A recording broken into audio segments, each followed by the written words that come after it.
Hello guys, and welcome on board the Z100 train bound for Shanghai.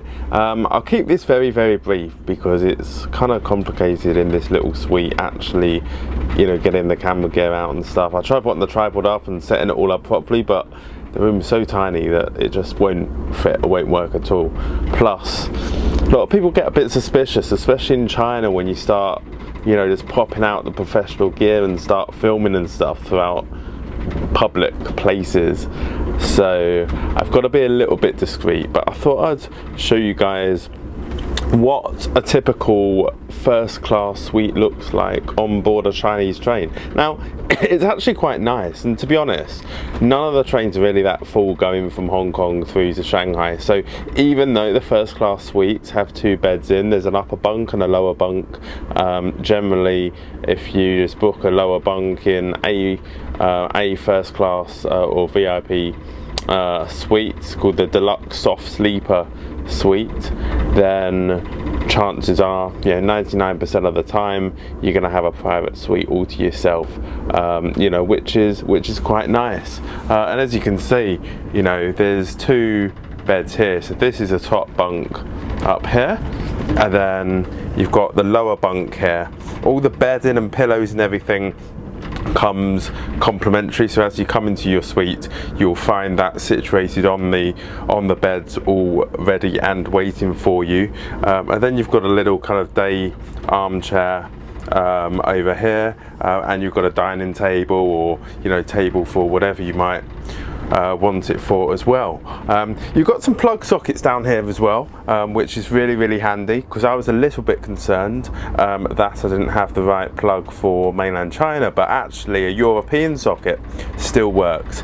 The Hong Kong or British 3-pin sockets won't work here in China, so if you've got an adapter for Europe or the US, both of those work here in China, as long as it's on the 220 volt system, not the 110 system.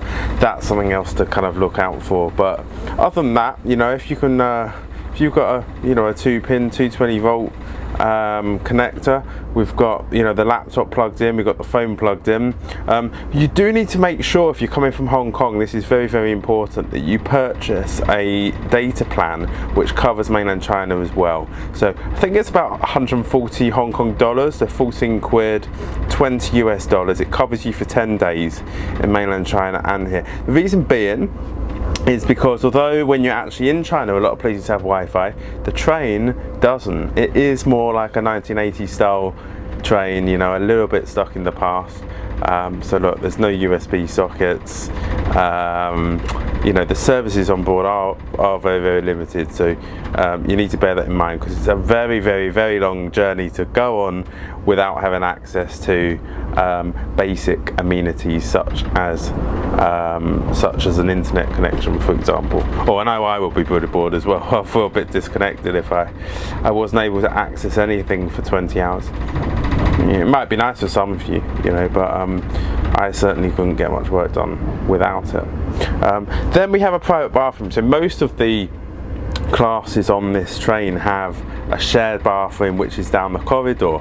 The thing with these first class VIP deluxe sleepers is you get a private bathroom built in as well. So I'll just show you in here.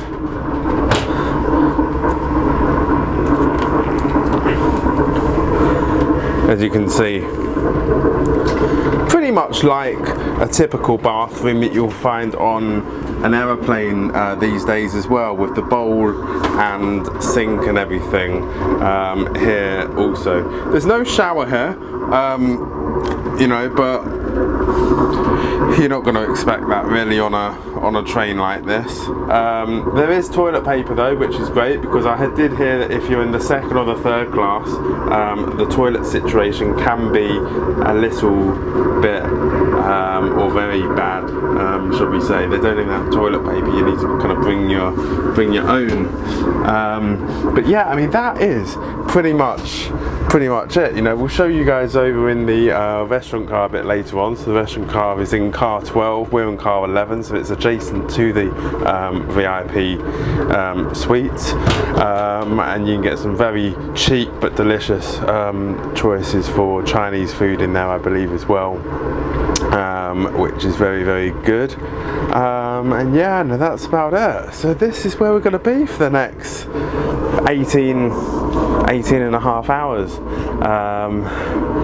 Yeah, so let's see how we get on. I've not done this journey before, but to be honest, I do like train journeys because especially when you've got a little room like this, you literally just have some time to yourself. You have your privacy in here on your own. You know, we've got space to work. I've got a bed which is pretty comfortable that I can rest in, that I can, you know, get some sleep in, and then I just do a bit of work, have some dinner later and sleep. We wake up the next morning, have a bit of breakfast, and we arrive into Shanghai at about 10:15 in the morning. So it's pretty nice.